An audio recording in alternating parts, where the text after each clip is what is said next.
Баршаңызға қайырлы күн. Сіздермен бірге Алмагүл. Бүгін сіздермен таразының көмегінсіз жұмсақ, дәмді, ерекше болып шығатын кек жасайтын боламыз. Видео басталмас бұрын каналға қолдау білдіріп, лайк басып тіркелуді ұмытпаңыздар. Ең алдымен бізге қажетті заттар: айран, қант, жұмыртқа, сұйық май, ас содасы, ұн. Бірінші 2 жұмыртқаның үстіне 1 стакан қант қосамыз. Одан кейін 1 стакан айран, 4 ас қасық сұйық май қосып, барлығын жақсылап араластырып аламыз.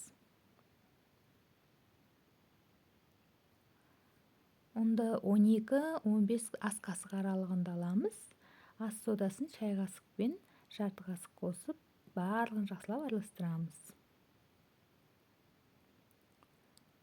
Мінекей осындай қамыр шығу қажет.